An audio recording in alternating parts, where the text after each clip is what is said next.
को संबोधित करें।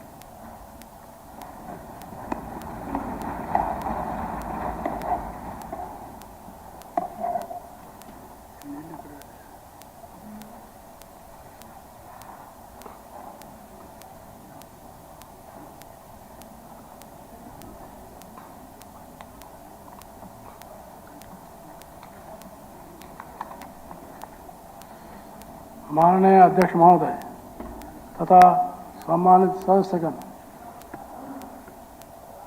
नवगठित 15वीं हरियाणा विधानसभा के प्रथम सत्र को संबोधित करते हुए मुझे अत्यंत हर्ष का अनुभव हो रहा है।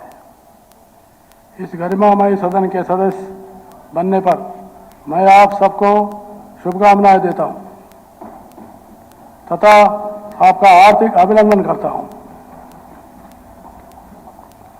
प्रदेशवासियों ने हाल ही में संपन्न चुनाव प्रक्रिया में बढ़ चढ़कर भाग लिया और आप लोगों को अपने अधिकारों का पैरोकार बनाकर विधानसभा रूपी राज्य की इस पंचायत में भेजा है। मुझे विश्वास है कि विधायक के रूप में आप सभी अपने दायित्वों का निर्वहन पूरी निष्ठा और समर्पण भाव से करेंगे। इस 15वीं विधानसभा के 90 सदस्यों में 40 सदस्य ऐसे हैं जो पहली बार चुनकर आए। मैं उन सभी सदस्यों का विशेष स्वागत करता हूं। 14वीं विधानसभा में नवरत्न रूपी 9 महिला सदस्य चुनकर आई थी। मुझे बहुत खुशी है कि इस बार यह संख्या करीब 1.5 गुना बढ़कर 13 हो गई है।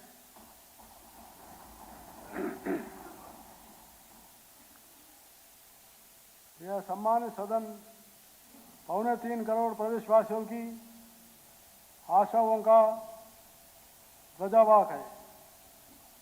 जन आकांक्षाओं को पूरा करने का महत्वपूर्ण दायित्व अब आप सबके कंधों पर है। प्रदेश में हुए निष्पक्ष और शांतिपूर्ण चुनावों के लिए राज्य के जागरूक मतदाता, भारत निर्वाचन आयोग और चुनाव प्रक्रिया से जुड़े सभी अधिकारी व कर्मचारी विशेष बधाई के पात्र हैं। मेरी सरकार को इन चुनाव में ऐतिहासिक और निर्णायक जनादेश मिला है। यह जनादेश सरकार की मौजूदा नीतियों और कार्यक्रमों में प्रदेशवासियों की अटूट विश्वास और निष्ठा की पुरजोर अभिव्यक्ति है। यह इस बात का परिचायक है कि लोग भ्रष्टाचार मुक्त और पारदर्शी शासन तथा सर्वसमावेशी विकास के पक्षधर हैं।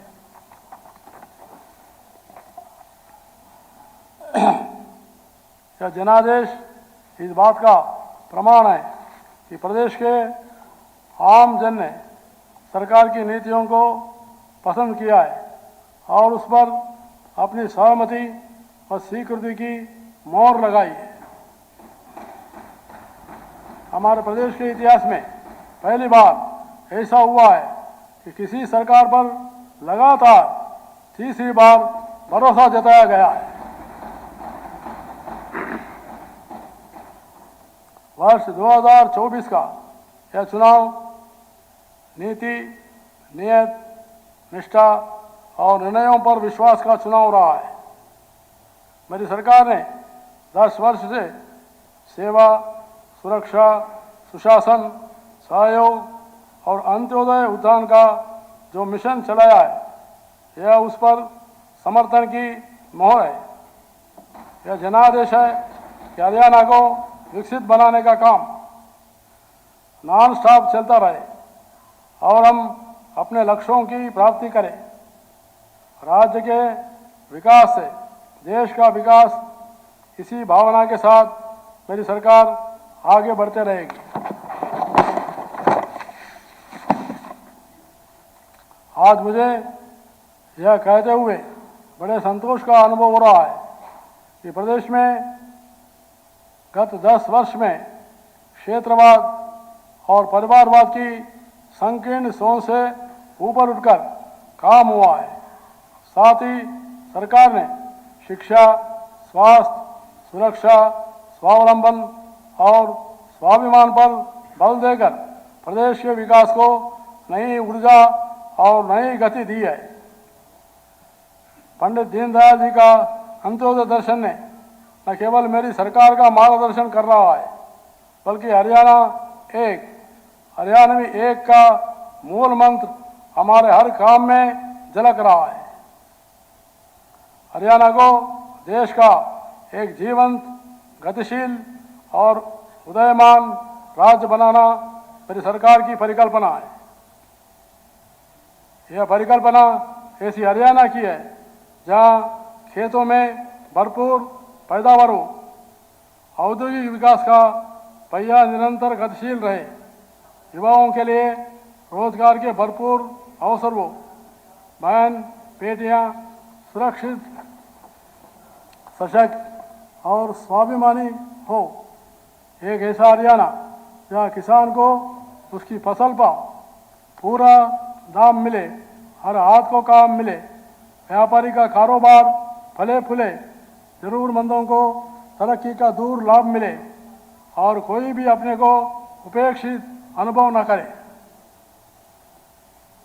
मेरी सरकार ने माननीय प्रधानमंत्री श्री नरेंद्र मोदी जी के सबका साथ, सबका विकास और सबका विश्वास के मूल मंत्र पर चलते हुए प्रदेश में हर वर्ग को आगे बढ़ने के समान अवसर प्रदान किए।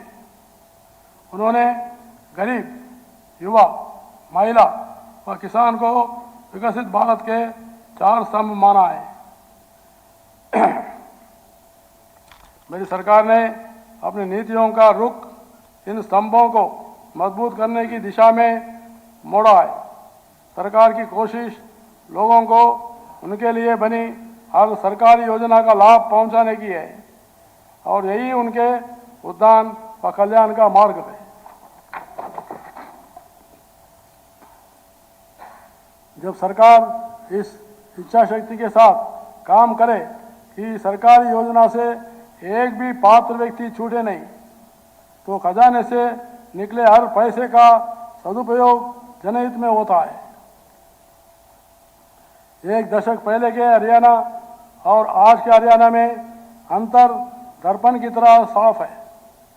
प्रति व्यक्ति आय का विषय हो या फिर उद्योगों का विकास, सामाजिक सुरक्षा और जन कल्याण की बात हो या फिर कृषि में नवाचार की पहल, आज हर मामले में राष्ट्रीय फलक पर हरियाणा की दमदार उपस्थिति नजर आती है। विज्ञान और प्रौद्योगिकी के मणिकांचन संयोग से आज हमारा कृषि प्रधान प्रदेश पूरे वेग से प्रगति पथ पर अग्रसर है। यह परिकल्पना खोली कल्पना मात्र नहीं है। मेरी सरकार ने इस परिकल्पना को धरातल पर उतारने के लिए बाकायदा रणनीति बनाई हुई है।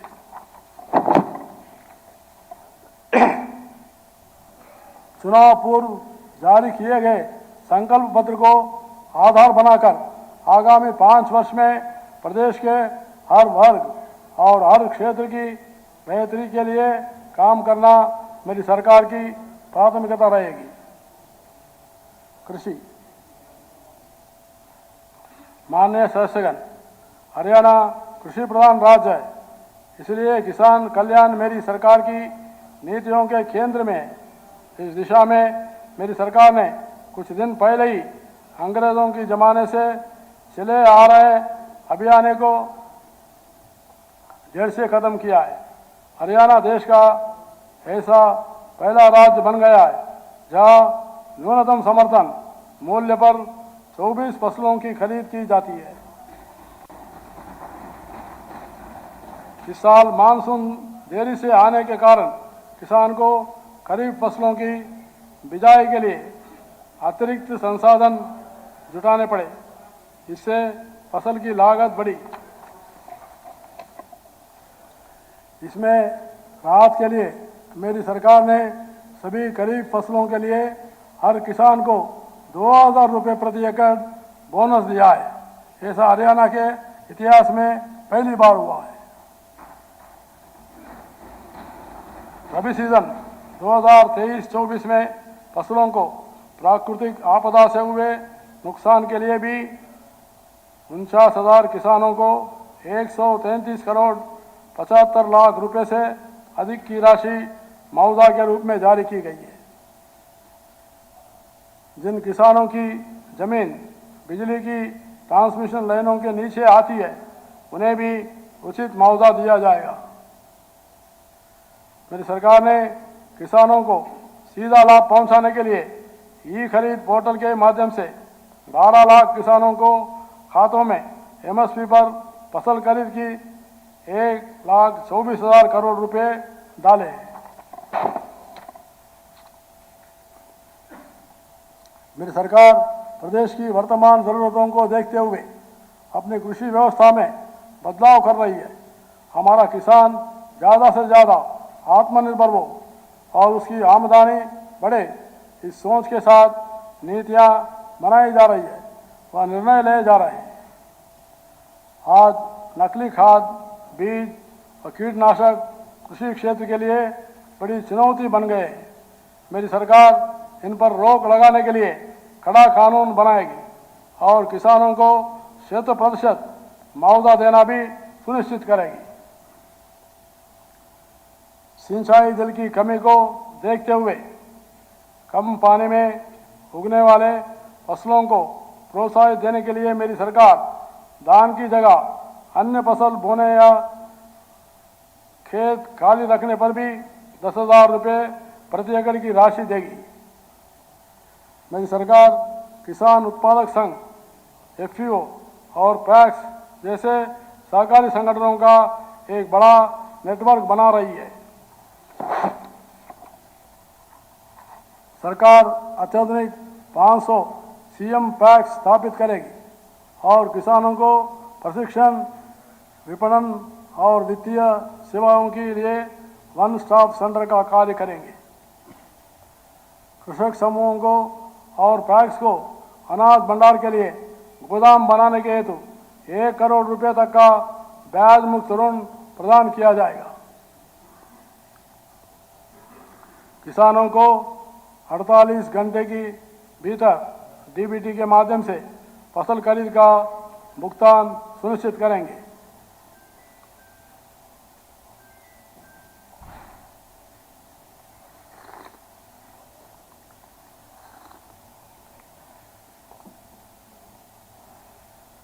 जल संसाधन और सिंचाई। माननीय सदस्यगण, पानी की कमी आज विश्वव्यापी समस्या बन चुकी है।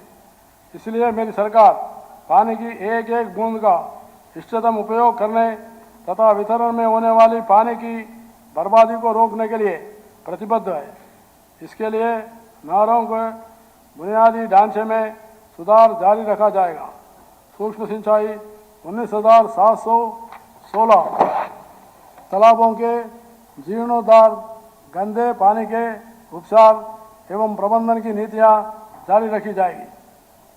मेरी सरकार रावी ब्यास नदियों के पानी का अपना वाहिद भाग प्राप्त करने और सतलुज यमुना लिंक नहर को पूरा करवाने के लिए प्रतिबद्ध है तथा इस मामले में निरंतर ठोस पैरवी की जा रही है।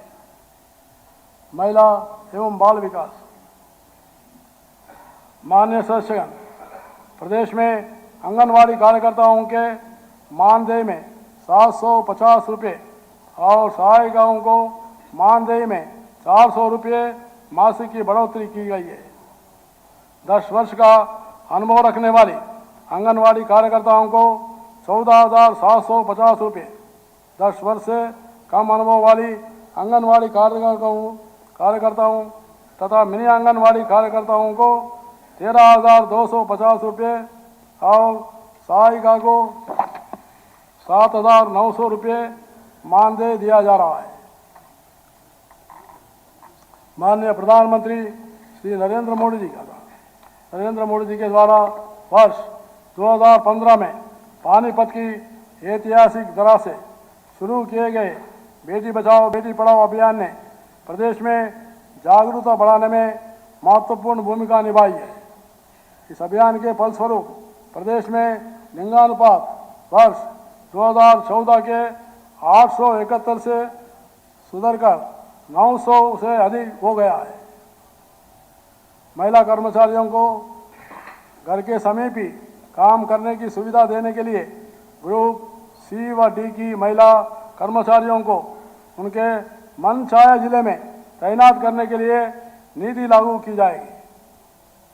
रात्रि शिफ्ट में काम करने वाली महिलाओं को सुरक्षित परिवहन सुविधा भी प्रदान की जाएगी। युवा कल्याण एवं रोजगार माननीय सदस्यगण, मेरी सरकार प्रदेश के हर युवा को बड़े सपने देखने और उन्हें साकार करने के लिए जरूरी माहौल बनाने का काम निरंतर कर रही है। बीते 10 वर्ष में ऐसी हर रुकावट को हटाया गया है जिसके कारण युवाओं को लटकना या भटकना पड़ता था। सरकार ने ग्रुप सी व डी की भर्तियों में इंटरव्यू को खत्म किया है। साथ ही योग्यता के आधार पर भर्ती अभियान चलाकर बिना पर्ची के 1,70,000 से अधिक युवाओं को सरकारी नौकरी देकर उनका मनोबल बढ़ाया। मेरी सरकार ने हाल ही में 26,000 युवाओं को सरकारी नौकरी देकर चुनावों से पूर्व किए अपने वादे पर खरा उतरने का काम किया है। सरकार ने आउटसोर्सिंग पॉलिसी पार्ट 1 और पार्ट 2 सहित HKRN के तहत कार्यरत लगभग 1,20,000 अनुबंधित कर्मचारियों की सेवाओं को सेवानिवृत्ति की तिथि तक सुरक्षित रखने की गारंटी दी है। मेरी सरकार 2 लाख युवाओं को सरकारी नौकरी देने के लिए संकल्पबद्ध है। इसके अलावा 5 लाख युवाओं के लिए अन्य रोजगार के अवसर दिए जाएंगे तथा नेशनल अप्रेंटिसशिप प्रमोशन योजना में माध्यम से 1 लाख मासिक स्टाइपेंड की सहायता भी दी जाएगी। CET की परीक्षा पास करने वाले सभी युवा जिनको 1 साल में नौकरी नहीं मिलेगी उन्हें अगले 2 वर्ष तक 9,000 रुपये मासिक दिए जाएंगे। विदेशों में रोजगार पाने की इच्छुक युवाओं को सरकार उचित मार्गदर्शन और मदद प्रदान करेगी। टंकी रूट की समस्या को पूरी तरह समाप्त करने के लिए विस्तृत योजना बनाई जाएगी। शिक्षा एवं कौशल विकास माननीय सदस्यगण, स्वामी विवेकानंद जी ने कहा है कि शिक्षा देश व प्रदेश की वर्तमान जरूरतों को पूरा करने वाली होनी चाहिए। इसी उद्देश्य से मेरी सरकार ने नई राष्ट्रीय शिक्षा नीति को अगले साल तक पूरी तरह लागू करने का लक्ष्य रखा हुआ है। अब युवाओं को भारतीय भाषाओं में इंजीनियरिंग की पढ़ाई करने का विकल्प मिला है। मेरी सरकार हरियाणा को वैश्विक शिक्षा का केंद्र बनाने के लिए संकल्पबद्ध है। प्रदेश में आर्टिफिशियल इंटेलिजेंस और आधुनिक स्किल्स का प्रशिक्षण प्रदान किया जाएगा। राज्य के शीर्ष 5 सरकारी इंजीनियरिंग कॉलेजों को हरियाणा प्रौद्योगिकी संस्थान बनाया जाएगा।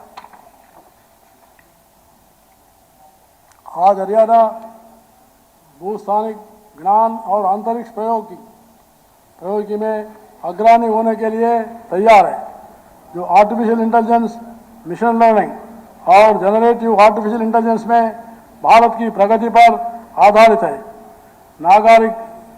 नागरिक संसाधन सूचना विभाग के तहत हरियाणा अंतरिक्ष अनुप्रयोग केंद्र हर्सक के माध्यम से सरकार स्मार्ट, सामाजिक रूप से प्रभावशाली और समावेशी शासन के लिए जियो आर्टिफिशियल इंटेलिजेंस का उपयोग करके समुदाय केंद्रित पहलों को आगे बढ़ा रही है।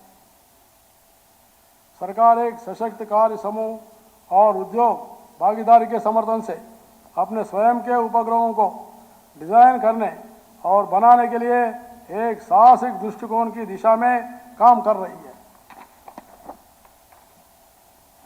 नागरिक सहभागिता के प्रति हर्ष की प्रतिबद्धता के साथ हरियाणा टिकाऊ समुदाय केंद्रित निर्णय लेने के लिए तैयार है, जो अंतरिक्ष प्रौद्योगिकी और नवाचार में अग्रणी है।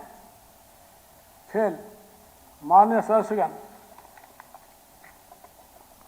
आज हमारे युवाओं को खेल में भी आगे बढ़ने के नए अवसर मिल रहे हैं।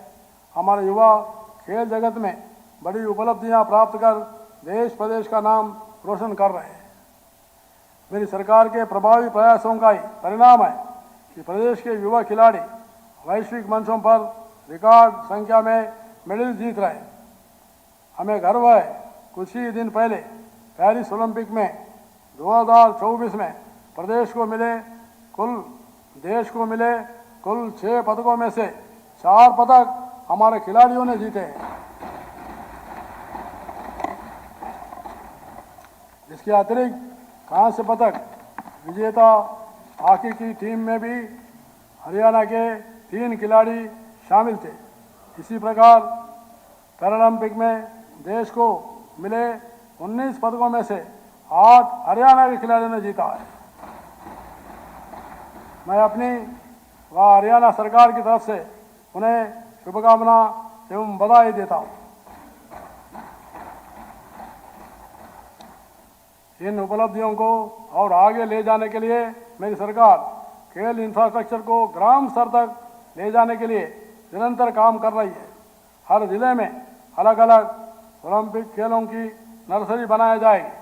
हर ग्राम पंचायत को 25 लाख रुपए तक की खेल प्रोत्साहित राशि उपलब्ध करवाई जाएगी।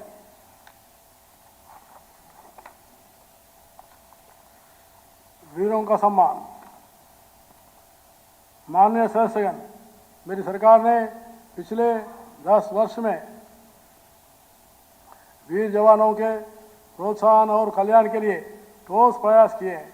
सरकार ने गत जुलाई माह से स्वतंत्रता सेनानियों व उनकी विधवाओं की पेंशन बढ़ाकर 40,000 रुपये मासिक की है। युद्ध में शहीद सैनिक के परिवार के लिए अनुग्रह राशि बढ़ाकर 1 करोड़ रुपये की गई है। हाल ही में आपातकाल सत्याग्रहियों की पेंशन 10,000 रुपये से बढ़ाकर 20,000 रुपये की गई है। हिंदी आंदोलन 1957 के मातृभाषा सत्याग्रहियों की पेंशन को बढ़ाकर 20,000 रुपये की गई है। मेरी सरकार हरियाणवी अग्निवीर को सरकारी नौकरी देने के लिए संकल्पबद्ध है।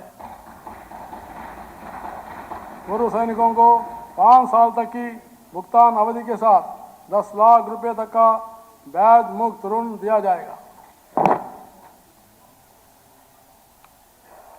वीर उड़ान योजना के तहत पूर्व सैनिकों को व्यावसायिक परीक्षण व कौशल प्रमाण पत्र करने के लिए डीबीटी के माध्यम से एक मुश्त 50,000 रुपये प्रदान किए जाएंगे।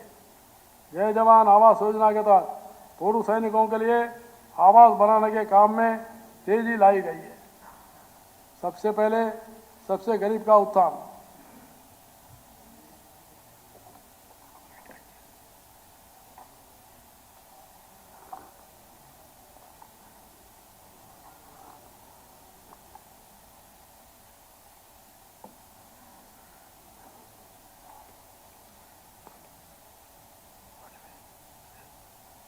सबसे पहले सबसे गरीब का उत्थान। माननीय सदस्यगण, बाबा साहेब डॉक्टर भीमराव अंबेडकर जी का मानना था कि किसी भी समाज की प्रगति निचले तबकों की प्रगति पर निर्भर होए। मेरी सरकार समाज के सभी पिछड़े और वंचित वर्गों के कल्याण उत्थान के लिए प्रतिबद्ध है। सरकार की योजनाओं एवं सैचुरेशन अप्रोच के कारण ही इसमें अनुसूचित जाति, पिछड़े वर्ग, हर समाज, हर क्षेत्र के परिवार शामिल है। मेरी सरकार ने पहली बार गरीब को यह एहसास करवाया कि सरकार उसकी है और वह सरकार में पिछले 10 वर्ष में प्रदेश की उपलब्धियां और विकास का आधार गरीब का सशक्तिकरण रहा है। लास्ट माइल डिलीवरी पर फोकस ने इन वर्गों का जीवन बदल दिया है। वंचितों की सेवा का यह संकल्प ही सच्चा सामाजिक न्याय है।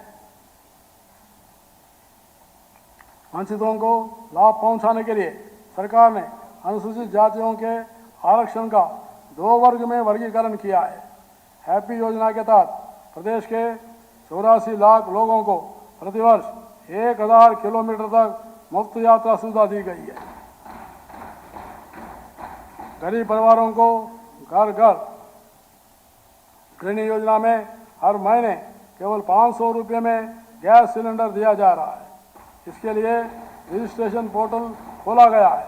इस पोर्टल पर अभी तक 12,19,000 परिवारों द्वारा पंजीकरण करवाया गया है।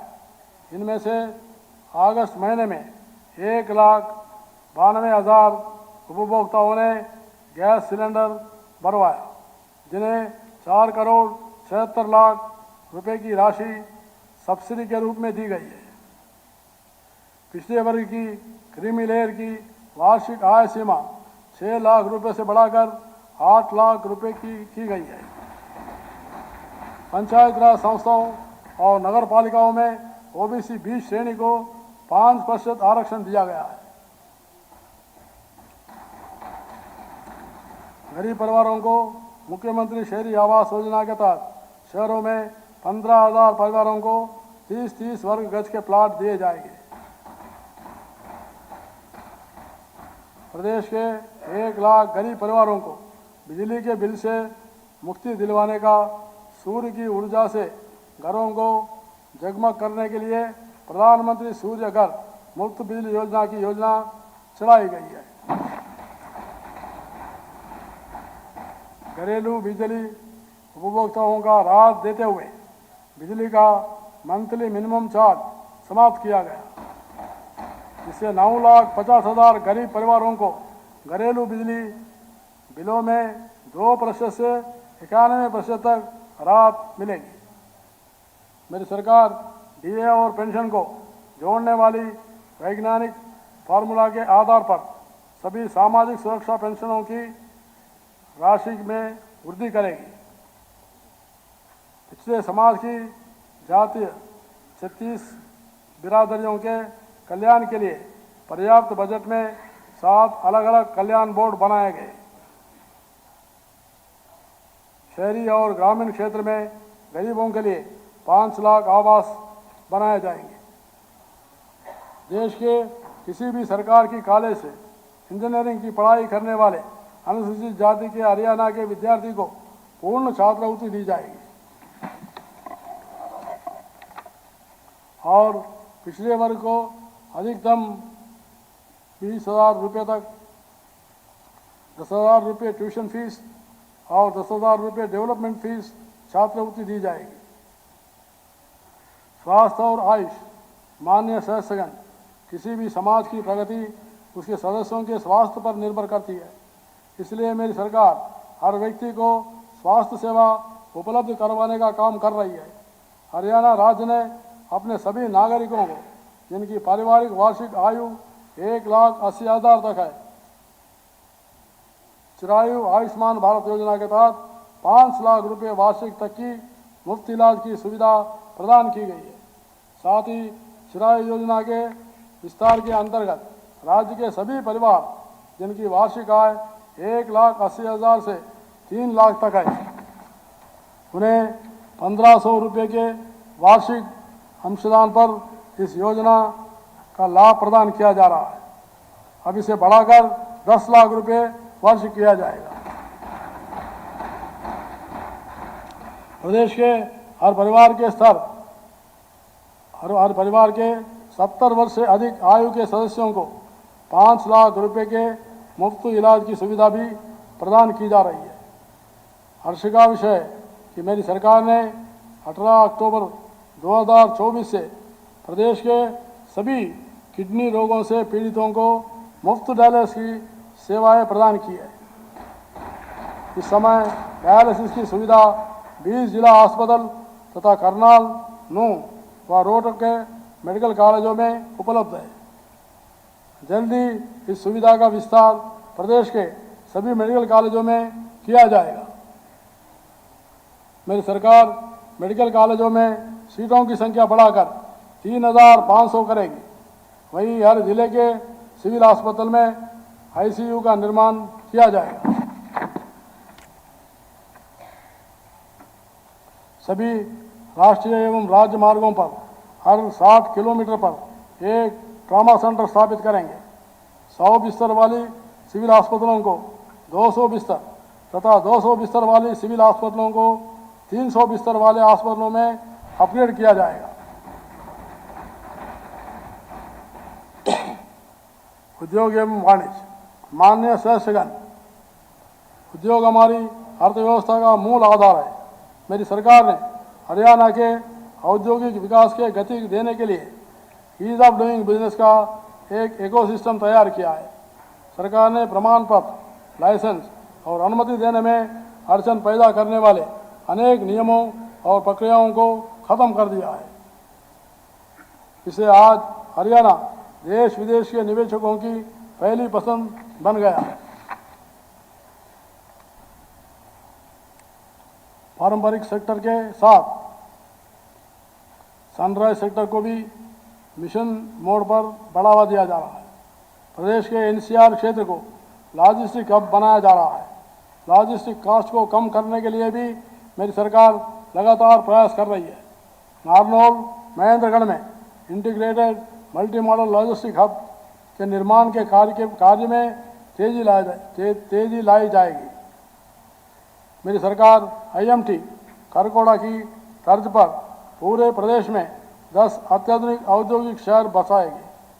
ऐसे प्रत्येक शहर में आसपास के गांवों के 50,000 युवाओं को नौकरी देने के लिए उद्यमियों को विशेष प्रोत्साहन दिया जाएगा। रोहतक में ईवी पार्क, पंचकुला और फरीदाबाद में IT park, data centre, Sonipat में विश्व स्तरीय लॉजिस्टिक हब, पलवल में इंडस्ट्रियल मॉडल पार्क, जज्जर में फुटवेयर पार्क, हिसार में औद्योगिक क्लस्टर, कुरुक्षेत्र में आधुनिक सूरजमुखी तेल की मिल तथा रेवाड़ी में देश के सबसे बड़ी सरसों तेल की सहकारी मिल स्थापित की जाएगी। मुद्रा योजना के अतिरिक्त अन्य पिछड़े वर्गों के सभी उद्यमियों की 25 लाख रुपए की ऋण की गारंटी राज्य सरकार उठाएगी। श्रम शक्ति का सम्मान। माननीय सदस्यगण, हमारे देश में श्रमो जयते में विश्वास किया जाता है। भारतीय संस्कृति में शिल्पियों व श्रमिकों के प्रति सदा से ही आदर का भाव रहा है। हरियाणा को भी विकास की दृष्टि से देश के अग्रणी राज्यों में लाने में मेहनतकश श्रमिकों का बड़ा योगदान है। श्रमिकों की बेटी की शादी पर वित्तीय सहायता और कन्यादान योजना में 1,01,000 रुपये प्रदान की जाते हैं। अब बेटी के विवाह से 3 दिन पहले 75,000 रुपये की राशि देने की नई पहल की है। शेष 26,000 रुपये की राशि विवाह प्रमाण पत्र जमा करने के बाद जारी कर दी जाएगी। मेरी सरकार श्रमिकों को उनकी कार्यस्थल की समीप ही घर उपलब्ध करवाने के लिए 1 लाख नए घर बनाएंगे। विश्व स्तरीय आधारभूत संरचना। माननीय सदस्यगण, आधारभूत संरचना किसी भी देश प्रदेश के भौतिक विकास का पैमाना माना जाता है। यही नहीं, मजबूत आधारभूत संरचना वहाँ रहने वाले लोगों के जीवन स्तर को ऊपर उठाने की पहली शर्त भी है। यह उद्योग और निवेश को आकर्षित कर प्रदेश की अर्थव्यवस्था को भी मजबूत देती है। हवाई परिवहन सेवा किफ़ायती दरों पर शुरू करने के लिए हेली टैक्सी सेवा शुरुआत की जाएगी। प्रदेश को ऊर्जा क्षेत्र में आत्मनिर्भर बनाने के लिए यमुनानगर और हिसार में 800 मेगावाट के नए थर्मल पावर स्टेशन भी स्थापित किए जाएंगे।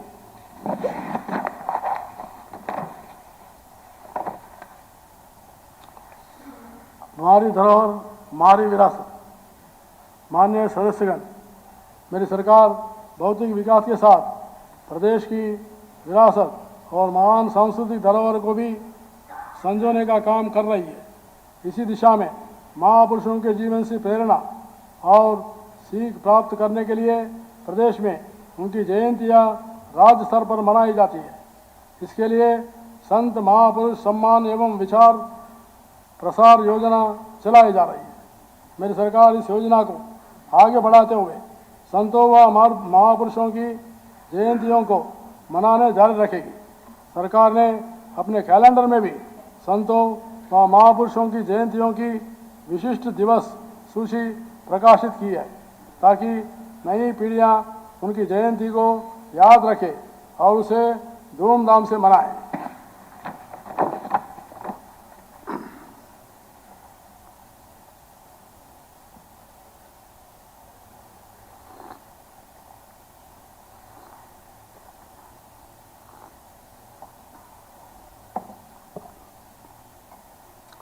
पिछले कई वर्षों से अंतर्राष्ट्रीय गीता महोत्सव का आयोजन धर्म क्षेत्र कुरुक्षेत्र के अलावा विदेश में भी किया जा रहा है।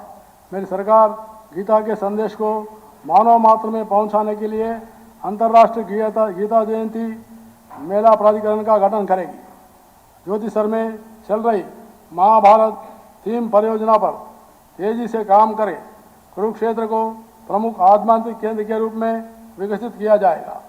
मेरी सरकार सरस्वती नदी को पुनः जीवित करने के लिए उसके जल बहाव को बहाल करेगी। तीर्थ भारतीय संस्कृति के जीवन की ऊर्जा की स्रोत है, इसलिए मेरी सरकार तीर्थों के दर्शन के लिए मुख्यमंत्री तीर्थ यात्रा योजना के तहत बुजुर्गों को अयोध्या में भगवान श्री रामलाल जी के दर्शन के लिए सरकार के खर्च पर लेकर जाएगी। अब इस योजना का विस्तार करते हुए माता वैष्णवी देवी और शिरडी जैसे अन्य तीर्थ स्थलों को भी इस योजना में शामिल किया जाएगा।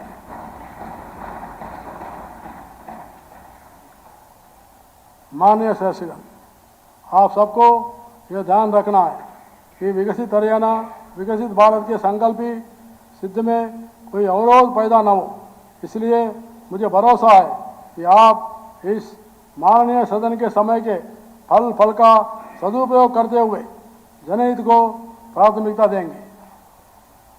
आप सभी जानते हैं कि आज का समय हर प्रकार से प्रदेश के नॉन स्टॉप विकास के लिए अनुकूल है।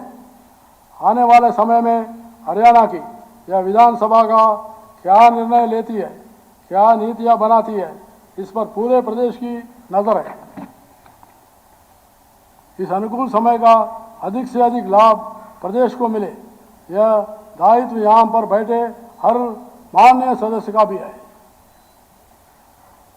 आप सभी सम्मानित सदस्यों को मेरा सुझाव है, आप राष्ट्रपिता महात्मा गांधी जी के इस मूल मंत्र को हमेशा याद रखें। हमारा हर फैसला इस बात पर निर्भर होना चाहिए कि उसका प्रभाव समाज के सबसे गरीब और कमजोर व्यक्ति पर क्या पड़ेगा। मुझे विश्वास है कि इस विधानसभा में जन कल्याण के निर्णयों का नवीन अध्याय लिखा जाएगा। आइए हम सब मिलकर पूर्ण कर्तव्य निष्ठा के साथ विकसित हरियाणा विकसित भारत की संकल्प सिद्धि में जुट जाए। जय हिंद, जय हरियाणा।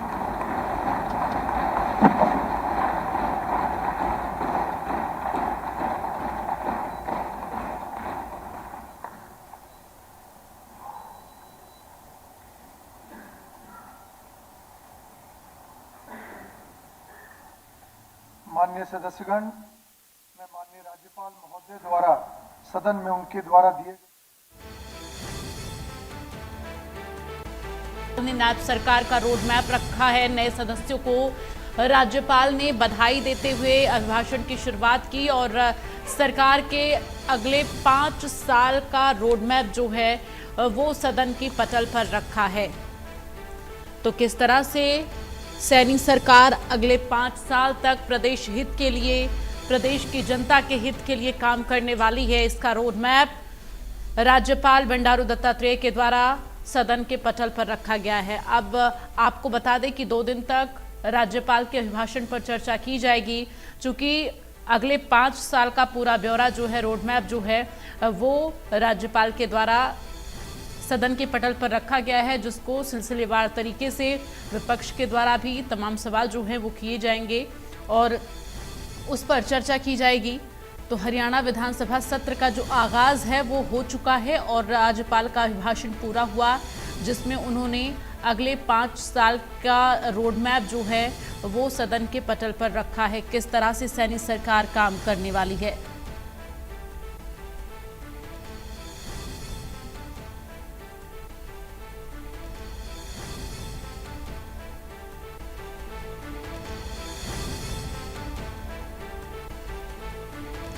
तो सदन में राज्यपाल का अभिभाषण खत्म हुआ, किसानों के खातों में करोड़ों रुपए जो है वो डाले जाएंगे और इसके साथ ही किस तरह से आगे सैनी सरकार काम करने वाली है, ये तमाम जो है रोड मैप अगले 5 साल का वो राज्यपाल ने अपने अभिभाषण के जरिए सदन के पटल पर रखा है। तो राज्यपाल के द्वारा कहा गया, उन्होंने कहा कि मुझे विश्वास है कि विधायक के तौर पर चुनकर आए सभी सदस्य अपनी जिम्मेदारी का जो है सही निर्वहन करेंगे। इसके साथ ही उन्होंने अपने अभिभाषण में कई बड़ी बातों का जिक्र किया है। तो जो सदन में 40 सदस्य पहली बार जीत कर आए हैं, मैं उनका स्वागत करता हूं। इस बार विधानसभा में 13 महिलाएं भी जीत कर आई हैं। गवर्नर ने कहा कि हरियाणा में शांतिपूर्वक चुनाव के लिए जागरूकता मतदाताओं और अधिकारियों कर्मचारियों को बधाई देता हूं। इसके साथ ही राज्यपाल के अभिभाषण पर अब चर्चा होगी। इस बार के